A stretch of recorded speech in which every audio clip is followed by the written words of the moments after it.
So మొదటగా 8 మంది parliament సభ్యుల్ని గెలిపించి తెలంగాణ సమాజం, తెలంగాణ ప్రజలు, భారతీయ జనతా పార్టీ నాయకులు, కార్యకర్తలు మమ్మల్ని ఆశీర్వదించి ఢిల్లీకి పంపించినందుకు ముందుగా తెలంగాణ సమాజానికి శిరస్సు వంచి నమస్సుమాంజలి తెలియజేస్తా ఉన్నాం. గౌరవనీయులు నరేంద్ర మోడీ గారు మూడోసారి ప్రధానమంత్రిగా ప్రమాణ స్వీకారం చేసిన తర్వాత భాగ్యనగరానికి వచ్చి మీడియా మిత్రులను కలవాలని అనుకున్నాం. కానీ కొంతమంది ఆడలేక మధ్యలో ఓడినట్టు, గెలవడం చేతగాక పొద్దున్నే ఉద్దర మాటలు మాట్లాడేటువంటి కొంతమంది నాయకులు మీడియా మీదకి వచ్చి మెదకులో రఘునందన్ రావు గెలిచిండంటే దానికి ఎవడో ఎల్లిగాడు మల్లిగాడు సపోర్ట్ చేసిండని, చేతగాని పెద్ద మనిషి పొద్దుగానే ఉపన్యాసం ఇచ్చిండని ఒక మిత్రుడు ఫోన్ చేసి రగన్న యాడున్న అర్జెంటుగా హైదరాబాద్ మీడియా ఆఫీస్కి పోమని చెప్పిండు. ఆ ఉద్దర మాటలు మాట్లాడిన పెద్ద మనిషి ఎవరంటే సొంత జిల్లాలో 1000 ఓట్లు లేనటువంటి ఒక శాసన మండలి సభ్యుని గెలిపించుకోవడం చేతగాని ఓ పెద్ద మనిషి నాకు శుద్ధులు చెప్తా ఉన్నాడు. అదే పెద్ద మనిషి ఢిల్లీకి వెళ్ళి ఇదే హరీష్ రావు అనేటువంటి కలిసి బిజినెస్ క్లాస్లో ట్రావెల్ చేసిర్రు. ఇద్దరు పొట్టోడు పొడుగోడు అనేటువంటి ఇద్దరు దొంగలు కలిసి నా మీద మెదక్లో కుట్ర చేసిర్రు. చేతగాక కాంగ్రెస్ బీఆర్ఎస్ రెండు కలిసి నా మీద ఏదో నౌటంకేశాలు వేస్తాయని చెప్పి నేను చెప్తే మేము ఆ విమానంలో రాలేదని చెప్పలే, మేము కలిసి మాట్లాడుకోలేదని చెప్పలేదు, మేము కలిసి ప్రయాణం చేయలేదని చెప్పలేదు ఇద్దరు దొంగలు. ఆ ఇద్దరు దొంగలలో ఒక దొంగ వచ్చి పొద్దుగాల ఇక్కడ మాట్లాడుతూ ఉన్నాడు. నేను దొంగ అనే పదం చాలా స్పష్టంగా మాట్లాడుతూ ఉన్నా. ఎందుకంటే నన్ను ఏమనంతసేపు నేను ఎవరిని ఏమన్నా. నేను తెలంగాణ పల్లెటూర్లలో ఒక సామెత చెప్తారు, మీ ఇంటికి మా ఇల్లు ఎంత దూరం అయితే మా ఇంటికి మీ ఇల్లు కూడా అంతే దూరం అవుతుందని. మొత్తం ప్రపంచం అంతా చూసేటప్పుడు పట్టపగలు నోట్ల కట్టలతోటి దొరికినటువంటి దొంగ రేవంత్ రెడ్డి అని సమాజం, టీవీలు, పేపర్లు, ఛానళ్ళు 10 ఏళ్ళు ఘోషించినాయి. మరి ఆయన కేసు ఎందుకు ట్రయల్ కాలేదు? ఎందుకు శిక్ష వేయించలేదు? ఎవరితో ములాఖత్ అయ్యిండు రేవంత్ రెడ్డి? హరీష్ రావుతోట, కవితతోట, చంద్రశేఖర్ రావుతోట ఆయన ములాఖత్. నేను అడిగిన మిమ్మల్ని సూటిగా ఇద్దరిని, ఫలానా ఎయిర్ ఇండియా విమానంలో 19వ తారీఖు రోజు రాత్రి మీరిద్దరు బిజినెస్ క్లాస్లో 2 గంటలు ఏకాంతంగా జరిపిన చర్చలు ఏంటంటే చెప్పడం చేతగాలే. ఏమన్నాడు ఆయన? రఘునందన్ రావును గెలిపించేందుకు సిద్దిపేటలో హరీష్ రావు అనేటోడు బీఆర్ఎస్ పార్టీ ఓట్లని బీజేపీ పార్టీకి వేయించిండు అని మాట్లాడిండు. నేను అడుగుతున్నా, నాకు సంస్కారం ఉంది, నాకు చదువు చెప్పిన సార్లు కొంచెం మంచి చదువు చెప్పారు. నేను లాస్ట్ టైం కూడా రేవంత్ రెడ్డి మెదక్కి వచ్చి నా గురించి మాట్లాడినప్పుడు చెప్పిన, రేవంత్ రెడ్డి నేను నీకంటే 2 ఆకులు ఎక్కువ చదువుకొని వచ్చిన, తెలుగు, హిందీ, సంస్కృతం, మలయాళం, కన్నడలో కూడా నీకంటే మంచిగా మాట్లాడగలుగుతా అని చెప్పిన. కానీ నా సంస్కారం, నాకు చదువు నేర్పించినటువంటి గురువులు చెప్పినటువంటి విద్య నాకు అడ్డం వస్తుంది అని చెప్తా ఉన్నా. నేను సొంత ఊర్లో ఎమ్మెల్సీ గెలవడం చేతగానోడు, పోనీ సొంత ఎంపీ సీట్ అన్న నిలబెట్టుకున్నాడు అంటే ఎన్ని ఓట్లతో ఓడిపోయిండో ఆయనకే తెలియాలి. ఆయన గెలిచింది అత్తేసారి 5,000 గెలిచిండు. ఇవాళ ఆయన ఓడిపోయింది ఎన్ని వేలతో ఓడిపోయిండో, ఎన్ని లక్షలతో ఓడిపోయిండో నాకంటే ఎక్కువ మా మీడియా మిత్రులకు తెలుసు. సొంత ఊర్లో ఎమ్మెల్సీ నిలుపుకోవడం చేతగా లేదు, పెద్ద పొంకనాలు కొడుతూ ఉంటాడు, పెద్ద మాటలు మాట్లాడుతూ ఉంటాడు. అధికారంలో లేనప్పుడు ఎన్ని మాటలు మాట్లాడిండు. ఇవాళ అధికారంలోకి వచ్చి 6 నెలలు అయింది. ఏం చేసినావు? ఒక్క జీవో తెలంగాణలోకి సిబిఐని రాకుండా నీకంటే ముందున్న ముఖ్యమంత్రి ఒక జీవో తెచ్చిండు. నువ్వు సక్కనోనివైతే తెలంగాణలో తప్పు చేసిన వాళ్ళని జైలుకు పంపించాలనే కోరిక నీకు నిజంగా ఉంటే సిబిఐని రాకుండా నిషేధించినటువంటి జీవోని ఎత్తేయడంలో రేవంత్ రెడ్డికి ఉన్నటువంటి కష్టం ఏందో ఒకసారి చెప్పాలి. ఎందుకంటే ఆయన మీద కూడా రేపు మాపో వస్తుంది అనేటువంటి బాధ, భయం ఏమన్నా మనసులో ఉందేమో ఒకసారి ఆలోచించుకోవాలి.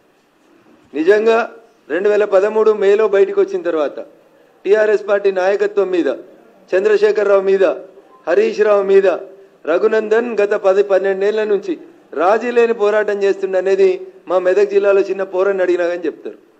రఘునందన్ రావుకి కాంప్రమైజ్ పాలిటిక్స్ తెలివై, రఘునందన్ రావు కాలుమొక్కుడు తెలియదు. రఘునందన్ రావుకి తెలిసింది ముక్కుసూటిగా మాట్లాడేది తెలుసు. చంద్రశేఖర్ రావు అయినా గట్లే మాట్లాడతాడు, రఘునందన్ రావు, రేవంత్ రెడ్డి అయినా గట్లే మాట్లాడతాడు. 10 ఏళ్ళు జయ జయ హే తెలంగాణ జననీ జయకేతనం అనే పాటను గుర్తించే సూరత్ లేదని చంద్రశేఖర్ రావుని నిండు అసెంబ్లీలో నిలదీసిన ఒకే ఒక ఎమ్మెల్యే ఎవడంటే అది రఘునందన్ రావు తప్పితే ఇంకొకరు కాదు. ఇలా దానికి సినిమా బాణీలు, సినిమా వేషాలు, సినిమా రంగులు అద్ది ఈయనేదో క్రెడిట్ కొట్టుకునే నాటకాలు చేసాడు మాకు రాదు రేవంత్ రెడ్డి గారు. అందుకని నేను ఏమంటున్నా అంటే రేవంత్ రెడ్డి గారిని, హరీష్ రావు గారిని, నేను ఎవరి దయాదాక్షిణ్యాల మీద గెలవలే. మా భారతీయ జనతా పార్టీ బూత్ అధ్యక్షుల దగ్గర నుంచి మొదలుకుంటే మా మెదక్ పార్లమెంటు పరిధిలో ఉన్న ప్రతి కార్యకర్త తన్ మన్ ధన్ పెట్టి రగన్న గెలవాలని కొట్లాడితే ఆ అహంకారపూరితమైనటువంటి కేసీఆర్ కుటుంబానికి, హరీష్ రావు అనేటువంటి దుర్మార్గమైనటువంటి క్రియలకి మా మెదక్ పార్లమెంటు ప్రజలు ఇచ్చినటువంటి తీర్పు నా మెదక్ గెలుపు. నేను వాడేవాడో వీడేవాడో వేస్తే గెలవలేదు. నేను ఎవరి దయాదాక్షిణ్యాల మీద ఈ కుర్చీలోకి రాలేదు. అందుకని నా గురించి మాట్లాడే కంటే ముందు నోరు ఒళ్ళు రెండు దగ్గర పెట్టుకోవాలని ఈ రాష్ట్ర ముఖ్యమంత్రి గారిని ఈ సందర్భంగా నేను హెచ్చరించడానికే ఇంత తొందరగా మీడియా ముందుకు రావాల్సి వచ్చింది. ఇంకో మాట కూడా చెప్పదలుచుకున్నా, నేను మాట్లాడగలుగుతా. ఏం మాట్లాడతావు రేవంత్ నువ్వు నాతో మాట్లాడాలంటే? ఎందుకు మరి మల్కాజ్గిరిలో నువ్వు ఎవరిని పెట్టినావు క్యాండిడేట్ను? పక్క జిల్లా వాళ్ళని తెచ్చి ఎందుకు పెట్టినావు? ఎవరికి అమ్ముడు పోయినావు? ఎవరికి అమ్ముకున్నావు మల్కాజ్గిరి సీటు? ఎంతకు అమ్ముకున్నావు? నువ్వు గెలిచిన సిట్టింగ్ సీట్ ఓడిపోతే మాట్లాడే తెలివిలేనివి మెదక్ గురించి ఎందుకు నువ్వు మాట్లాడుతూ ఉన్నావు? ఏదో బీసీ బిడ్డనట, ఎప్పుడు యాదికి వచ్చిర్రు బీసీ బిడ్డలు? ఆ బీసీ బిడ్డ నీ మహబూబ్ నగర్లో ఒక్కడు గెలిచిండు కదా, మరి ఆ బీసీ బిడ్డకి ఎందుకు మంత్రి పదవి ఇవ్వలేదు? ఆ కులం మీద అంత ప్రేమ ఉంటే, బీసీల మీద అంత ప్రేమ ఉంటే క్యాబినెట్లో సగం ఎందుకు ఇవ్వలే? ఏదో బీసీ కులగణన చేస్తాం కాంగ్రెస్ చెయ్యి, 6 నెలల నుంచి ఎవడొద్దన్నాడు? సర్పంచ్ ఎలక్షన్లలో కూడా ఇదే రిజల్ట్ వస్తుంది. ఆడలేక మధ్యలో ఓడిందని గెలవడం చేతగాక సొంతూరులో గెలవనున్నాడు, పక్కన ఉన్నవానికి శుద్ధులు చెప్తాడు. సొంత ఎంపీ ఓడిపోతివి, సొంత ఊరులో ఎమ్మెల్సీ ఓడిపోతివి, ఆఖరికి నీ పాలమూరులో నాకు అనరాదా అన్న? వంశీ చంద్ అంటే నీకు పడదు, వంశీ చంద్కి ఢిల్లీలో పరపతి ఉంది కాబట్టి వంశీ చంద్ను ఓడగొట్టేందుకు నువ్వు ఒక పక్క పార్టీకి మద్దతు ఇచ్చినావని నాకు అనరాదా అన్న? నేను మస్తుగా అనగలుగుతా, మంచి మంచి మాటలు అనగలుగుతా, తలకాయ ఆడబెట్టుకోవాలన్నా కూడా అర్థం కాని మాటలు అనగలుగుతా. కానీ నేను అంటలేను, ఎందుకంటే మా అమ్మ నాన్న నాకు సంస్కారం నేర్పించారు కాబట్టి. నువ్వు ఇన్ఛార్జి తీసుకున్న చేవెళ్ళు ఓడిపోతివి, నీ సొంత జిల్లా మహబూబ్ నగర్ ఓడిపోతివి, ఆఖరికి నువ్వు సిట్టింగ్ ఎంపీ ఉన్న మల్కాజ్గిరిలో మూతోడు జవాబు ఇచ్చిరు మల్కాజ్గిరి ప్రజలు. ఏం మాట్లాడుతూ ఉన్నావు? నాకు హరీష్ రావు సపోర్ట్ చేసినది నీకు చేతనైతే భుజంగరావు అనేటువంటి ఏసీపీ చెప్పిన స్టేట్మెంట్ మీద ఎందుకు హరీష్ రావు అనేటువంటి అరెస్ట్ చేస్తలేవో చెప్పు. ఓటుకు నోటు కేసులో నిన్ను పట్టపగలు బొక్కలు ఇరిచి గుంజుకపోయారు కదా, మరి ఇలా భుజంగరావు చెప్పిన స్టేట్మెంట్ మీద హరీష్ రావుని కాపాడుతుంది ఎవరో చెప్పాలి రేవంత్ రెడ్డి. ఎందుకు అరెస్ట్ చేస్తలేవు హరీష్ రావుని? కాళేశ్వరంలో కుంభకోణం అయింది, ఎవరు? నీళ్ల మంత్రి హరీష్ రావు కాదా? ఎవరు హరీష్ రావు తోటి ములాఖత్ అయింది? నువ్వా నేనా? ఫ్లైట్లో కలిసి బిజినెస్ క్లాస్లో ముచ్చట్లు పెట్టుకుంటామైంది నువ్వు హరీష్ రావా నేను హరీష్ రావా? కులం ఒకటి ఉందని నోటుకొచ్చినట్టు మాట్లాడతావా? వెంకటరామరెడ్డి నీ నెంబర్ 2 నీ కుర్చీ ఎత్తుకపోతా అని చూస్తున్నా పొంగిలేటి శ్రీనివాసరెడ్డికి సటకుడు కాదా? సటకుడో వియ్యంకుడో కాదా? నీకేమన్నా చేతనైతే ముందు నీ అడ్మినిస్ట్రేషన్ చూసుకో. రఘునందన్ రావు అనేటోడు ఎన్నికలు జరుగుతున్నటువంటి టైంలో 150 సార్లు సిద్దిపేట సిపికి ఫోన్ చేసిండు, మెదక్ ఎస్పీకి ఫోన్ చేసిండు, సంగారెడ్డి ఎస్పీకి ఫోన్ చేసిండు. బీఆర్ఎస్ పార్టీ అభ్యర్థి వెంకటరామరెడ్డి అనేటోడు ఓటుకు 1000 రూపాయలు వంచుతుండు పట్టుకోనరని 150 ఫోన్ కాల్ చేసిన, నీ డీజీపీకి చెప్పిన, మీ ఇంటెలిజెన్స్ ఐజీకి చెప్పిన. మేం పోయి కార్లు పట్టుకొని కొడతామంటే పోలీసు వాళ్ళు వచ్చిర్రు. ఓటుకు 1000 రూపాయలు వంచితే ఆపడం చేత కానీ నువ్వు, నీకు అడ్మినిస్ట్రేషన్ తెలుసు, నీకు పోలీసు కంట్రోల్ ఉన్నాడు, నీకేమొస్తుందని రేవంత్ రెడ్డి ఏం తెలుసు? నీకు ఏం తెలుసు అంటున్నా? వెంకటరామరెడ్డి పైసలు వంచుతుంటే ఎందుకు నీ తెలంగాణ పోలీసు వాళ్ళు ఆపలేకపోయినరో చెప్పు.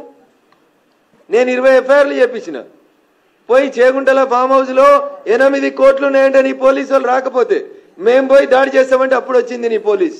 గదానికి సమాధానం చెప్పు. గివి చెప్పడం చేత కాదు. ఒక్క పోలీసోడైనా నీ మాట వింటుండా?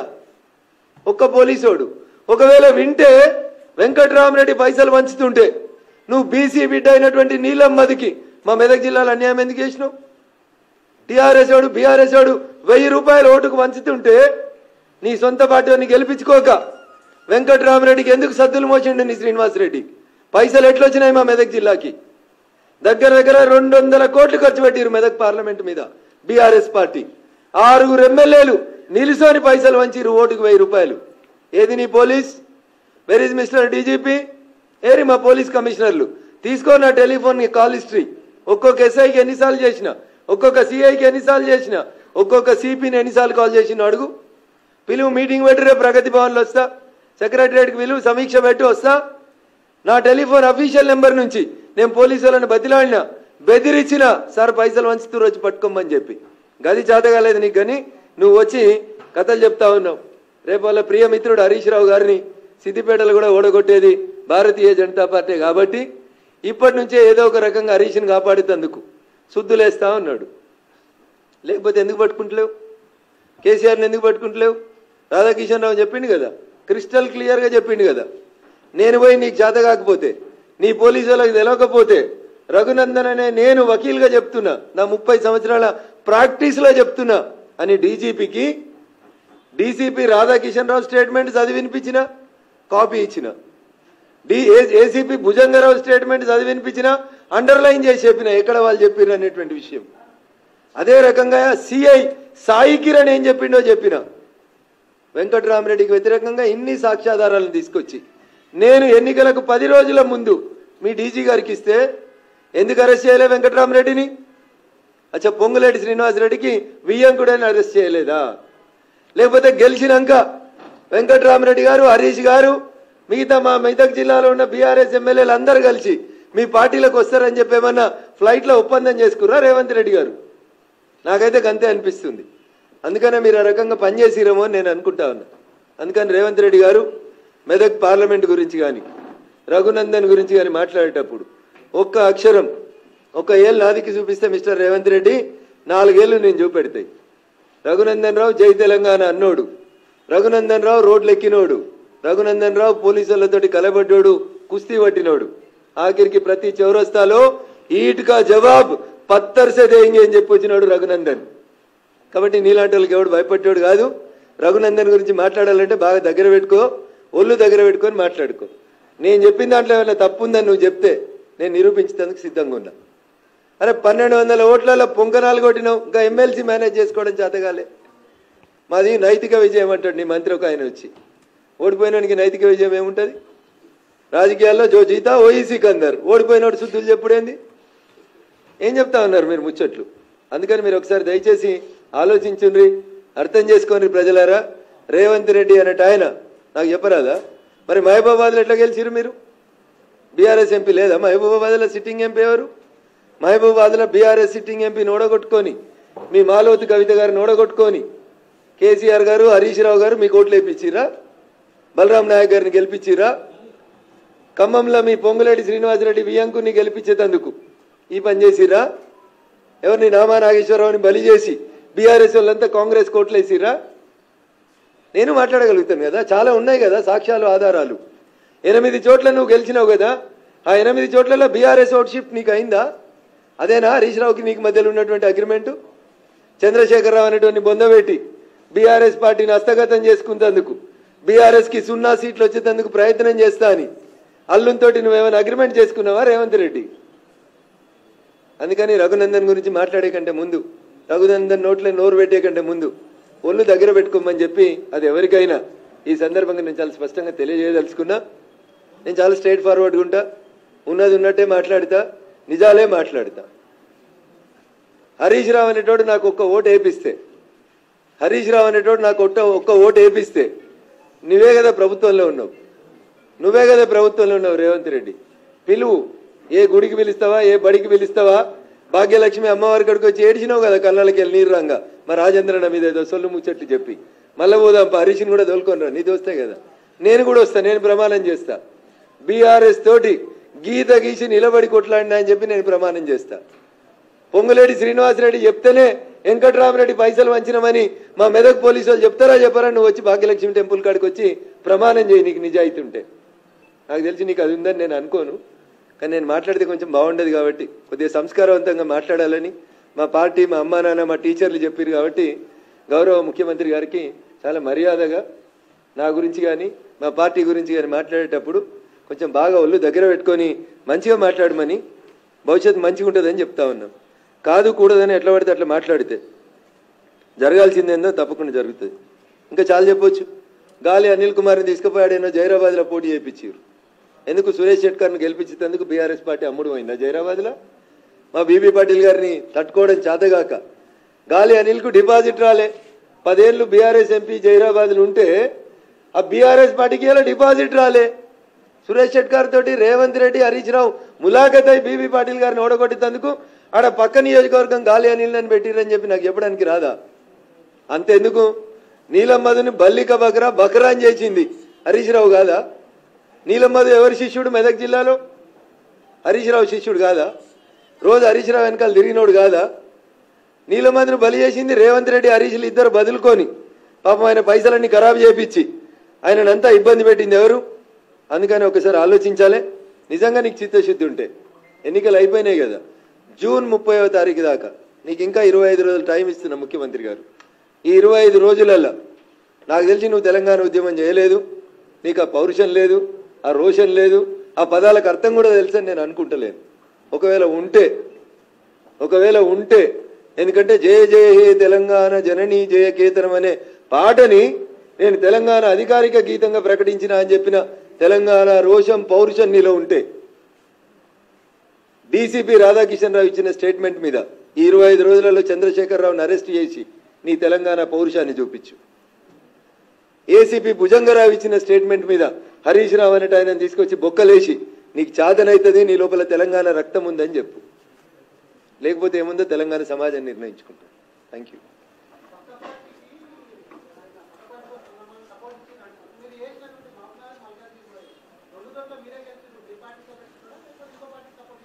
ఈ ప్రశ్న మీరు ఆయన అడిగితే బాగుంటుంది. ఎందుకంటే ఈ లాలుచితనాలు పక్క పార్టీలతోటి పొద్దుగినాక మాట్లాడుకోవడాలు ఈ నాకు రావు, మా పార్టీకి రావు. ఇవి వచ్చేది ఆయనకే వస్తుంది. అందుకని ఆయనే చెప్పాలి. ఏమైనా ఓటుకు నోటు కేసులు ఏమైనా భయపడుతున్నాడా? ఎవరికైనా సాయం చేద్దామని, ఇంకేమైనా సాయం పొందుదామని అనుకుంటుండా? ఈ has to answer those questions.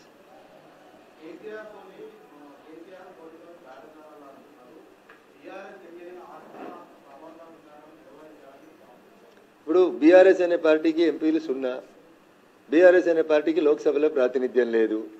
అధికారంలో ఉన్నప్పుడు 14 గెలిచినప్పుడు మేము పొత్తు పెట్టుకోలే ఆయనతోటి మేము సలహాలు తీసుకోలే, సంప్రదింపులు తీసుకోలే. 9 గెలిచినప్పుడు ఆయన అవసరం ఉందని మేము అనుకోలేదు. 14 గెలిచిన రోజు మాట్లాడిన వాళ్ళు, 9 గెలిచిన రోజు మాట్లాడిన వాళ్ళు తోలుగుడ్డు పెట్టి 0 వచ్చిన రోజు గీయాలు ఎందుకు మాట్లాడతామన్నా కేసీఆర్ తోటి? చచ్చిపోయిన పాము అని రేవంత్ రెడ్డి చెప్పిండు కదా, అక్కడ చచ్చిపోయిన పాముతో ఎవడైనా మాట్లాడతాడా అన్న? పోయి భారతీయ జనతా పార్టీ లాంటి పార్టీలు చచ్చిపోయిన పాములతో మాట్లాడతాయా అన్న? మా దగ్గరనే చాలా మంది ఉన్నారు కదా, వజ్రాలు డైమండ్స్ చాలా ఉన్నాయి కదా మా దగ్గర. ఎటైనా కోయగలిగే శక్తి ఉన్న అనేక మంది నాయకులు కార్యకర్తల బలం ఉన్నటువంటి పార్టీ భారతీయ జనతా పార్టీ. చచ్చిపోయిన పార్టీలతోటి, ఓడిపోయిన పార్టీలతోటి, 0 సీట్లు వచ్చిన పార్టీలతోటి చర్చలు జరపాల్సిన అవసరం భారతీయ జనతా పార్టీకి లేదు.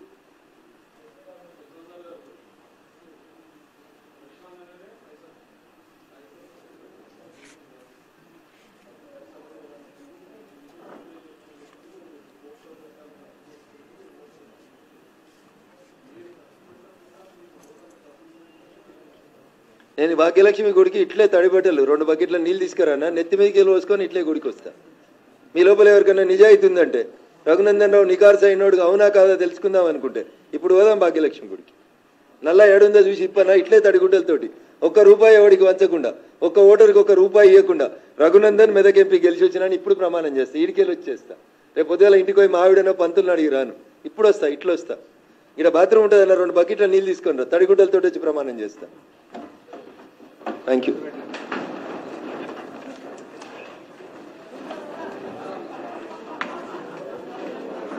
అన్న కంగ్రాచులేషన్.